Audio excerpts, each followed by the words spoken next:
Conceitualmente, os carboidratos são elementos orgânicos, também chamados de hidratos de carbono, açúcares ou glicídios. Eles contêm na sua formação carbono, hidrogênio e oxigênio, na forma CnH2nON. Então, a glicose, por exemplo, é C3H6ON, tá? Tem 6 carbonos, 12 hidrogênios e 6 oxigênios. Os carboidratos, eles variam de açúcares simples, com 3 a 7 átomos de carbono, até açúcares mais complexos. Quais as funções dos carboidratos no corpo, né? Primeiramente, a primeira função e a mais importante é o fornecimento de energia. Então, o carboidrato é fonte de energia para o nosso corpo, energia é o que a gente precisa para trabalhar, né? Para o corpo funcionar. Então, 1 grama de carboidrato fornece 4 quilocalorias. Além disso, os carboidratos proporcionam a energia química e metabólica necessárias para as funções vitais. Então, para o nosso coração bater, para o nosso rim filtrar o sangue, para o nosso cérebro fazer as sinapses. Para todas essas funções, a gente precisa dos carboidratos. Para as células crescerem, se multiplicarem, enfim, são necessários carboidratos. Além disso, os carboidratos são importantes para a preservação das proteínas teciduais. Então, na ausência de carboidratos, o corpo acaba tendo que lançar mão das suas proteínas, né, musculares, do fígado. Então, querendo ou não, os carboidratos, eles poupam as proteínas teciduais, fornecendo a energia que o corpo precisa. Além disso, os carboidratos têm uma função genética, uma vez que ele é constituinte do DNA e do RNA na forma de ribose e desoxirribose, que é um açúcar, tá? E ele é imprescindível ao sistema nervoso central, porque o cérebro ele não possui esse suprimento, a glicose armazenada. Então, ele precisa necessariamente de glicose para funcionar. Então, não havendo glicose no corpo, a gente vai falar sobre isso mais adiante, o cérebro ele pode não funcionar bem, ele pode vir a ter algum problema, ok? Bem, os vídeos que eu apresentei para vocês falou muito bem sobre as classificações dos carboidratos em relação à estrutura. Os monossacarídeos são, então, açúcares simples que não precisam ser hidrolisados. A gente conhece a glicose, a frutose e a galactose. A glicose é a forma de açúcar mais utilizada para suprimento imediato e a única forma como o nosso corpo utiliza o açúcar. Então, todas as outras formas precisam ser transformadas para glicose para que sejam utilizadas. É o açúcar normalmente encontrado na corrente sanguínea e em condições normais o sistema nervoso central utiliza apenas a glicose como fonte de combustível. A frutose é o mais doce dos monossacarídeos, então é o açúcar que tem o maior poder de doçura.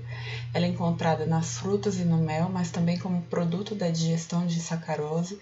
Alguns produtos industrializados adicionam a frutose por ser mais doce, ter um menor peso molecular, então com uma menor quantidade de frutose você consegue uma maior doçura, tá?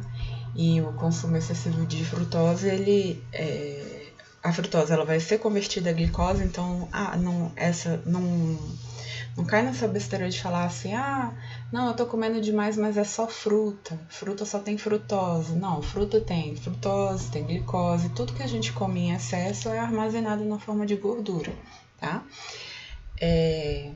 E a frutose, após a absorção, é rapidamente, como eu falei, convertida em glicose no fígado. A galactose é o açúcar do leite, é um produto da hidrólise da lactose, também é convertida em glicose no fígado e é encontrada no tecido nervoso. Bem, Em relação aos disacarídeos, então, são os açúcares duplos.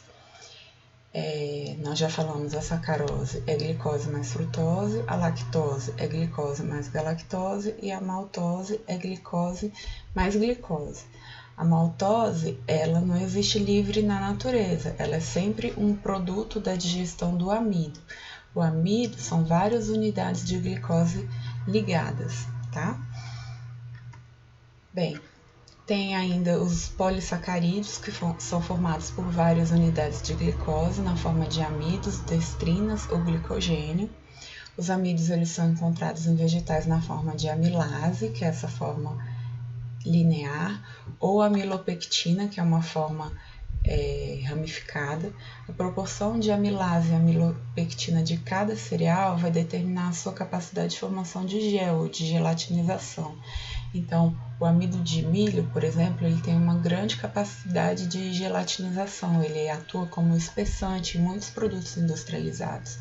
Já o amido presente, por exemplo, na farinha de trigo, ele tem uma função mais de estrutura, que e não tanto de gelatinização, ok? As destrinas é um produto intermediário da hidrólise do amido. Então, nós temos o amido transformado em maltose, e no corpo a maltose vai ser transformada em glicose. O melhor exemplo das destrinas são as maltodextrinas, que são consumidas, há muito tempo eram bastante consumidas, hoje em dia um pouco menos, por atletas. Por exemplo, hoje em dia a maltodextrina pelos atletas foi bastante substituída pela ribose, por exemplo. Mas a maltodextrina é uma dextrina, né? São açúcares intermediários da hidrólise do amido que os atletas utilizam para ter um suprimento de glicose ao longo do exercício. Então, a quebra dessa dextrina é mais lenta e a glicose ela vai sendo liberada na corrente sanguínea mais lentamente.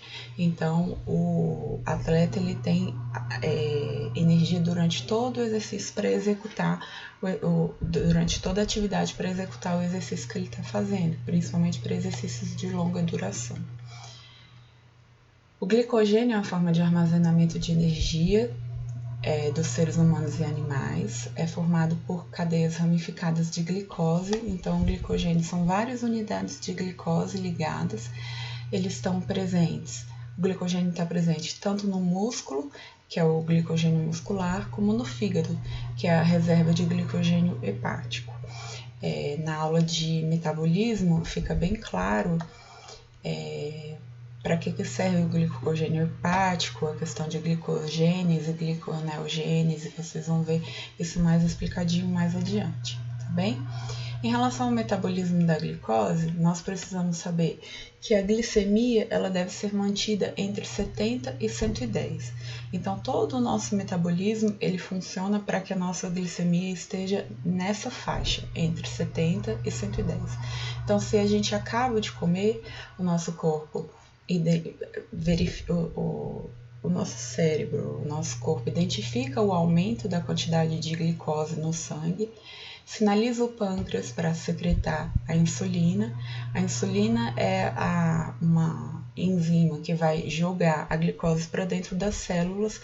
Com o tempo, a glicemia vai normalizar, vai voltar a ficar entre 70 e 110. Caso a gente fique algum tempo sem alimentar, acontece o efeito contrário. Então, a glicemia diminui, com a glicemia diminuindo, o pâncreas, que é o órgão metabólico mais importante, um dos mais importantes no metabolismo de carboidratos, vai liberar o glucagon. O glucagon ele faz o contrário, ele faz com que ele sinalize que é necessário liberar glicose para a corrente sanguínea. Essa glicose ela pode vir do glicogênio muscular, do glicogênio hepático ou de outras fontes, caso o glicogênio, fontes de gordura e musculares, caso o glicogênio não esteja disponível, não esteja suficiente, tá bem? Em relação ao metabolismo ainda, a gente tem que lembrar que na alimentação, o consumo diário de carboidratos ele deve ser entre 55% e 65% do valor calórico total. O que é o valor calórico total? A quantidade de calorias que uma pessoa deve consumir diariamente em média. Em média, um adulto deve consumir uma dieta de 2.000 calorias diárias, sendo 55 a 65% disso corresponde de 1.100 a 1.300 calorias de carboidratos por dia. Como eu já falei para vocês que 1 grama de carboidrato fornece 4 quilocalorias, se a gente divide essas 1.200 quilocalorias por 4, nós chegamos a um total de 300 gramas por dia. Então, o ideal é que se consuma em torno de 300 gramas por dia. E aí, professor, e daí? E daí que você pode, por exemplo, começar a anotar ou fazer uma lista, uma reflexão sobre a quantidade de carboidratos que você está consumindo no dia. É simples, é só você consumir um alimento e jogar no Google, pedir a informação nutricional por grama. O Google tem tudo, vai ter lá porção de arroz, porção de feijão, porção de carnes não tem carboidratos, azeite também não tem carboidratos, porção de pão, no próprio produto industrializado tem a informação nutricional. Então, se você estiver consumindo muito mais que 300 gramas de carboidrato por dia, provavelmente você está consumindo mais do que o necessário, provavelmente a tendência é o ganho de peso ao longo do tempo, em função de um balanço energético positivo, tá? Coloquei aqui para vocês verem a informação nutricional. A gente vai ter aula de informação nutricional, tá? Mas eu coloquei aqui para vocês verem a informação nutricional de um chocolate. A gente sabe que ele informa aqui, ó, por porção de 25 gramas. O que são 25 gramas? Ele colocou aqui em medidas caseiras. 1/4 do tablete. Então, 1/4 do tablete fornece 137 calorias, o que equivale a 7% do valor diário de calorias que se deve consumir, tá? Fornece 13 gramas de carboidratos, 1,7 gramas de proteína, 8,5 gramas de gorduras totais, 4,2 gramas de gorduras saturadas, 0,6 gramas de fibra alimentar, que a gente vai ver na próxima aula o que é, 15 miligramas de sódio. Ok. Como se calcula esse percentual de valor diário? Gente, é regra de 3. Então, 100% do que eu devo consumir de carboidratos por dia são 300 gramas. Se eu consumir 13 gramas de carboidratos por dia, eu consumir X.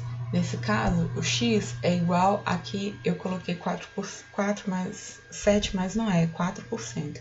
Então, X é igual a 4%. Isso significa que se eu como 1/4 da quantidade de 1/4 de um talento, né, que é a porção de 25 gramas, eu estou consumindo 4% da quantidade de carboidratos que eu devo consumir ao longo do dia, certo? Só que ninguém come só 1/4 de talento. Quem compra um chocolate talento geralmente consome ele inteiro, né? Então, se a pessoa consumir um talento inteiro, ela vai estar consumindo 26 mais 26, 52 gramas de carboidrato por dia, o que já equivale a 16% da quantidade de carboidratos que ela pode consumir ao longo do dia. Se a gente levar em consideração a quantidade de calorias, né? Se uma pessoa consome, por exemplo, um talento inteiro, ela vai consumir 137 calorias. 137 calorias equivale a 137 vezes 4, né? Equivale a 28% do percentual do valor diário. Então, consumindo um talento, a pessoa está consumindo 28% do que ela pode consumir de calorias em um dia. Por isso que a gente deve pensar muito bem, né? Vejam bem, o consumo de 100 gramas de chocolate, uma barra de chocolate, tá levando uma pessoa a consumir 28% do que ela pode consumir de calorias num dia. Então, a gente não pode realmente ficar comendo chocolate, alimentos com muita gordura, com muitos carboidratos, todos os dias, porque a gente tem um balanço energético positivo e a gente tende a ganhar peso, ok? Na aula que vem, a gente vai falar sobre os oligosacarídeos, que são as fibras, tá bom? Hoje nós ficamos por aqui.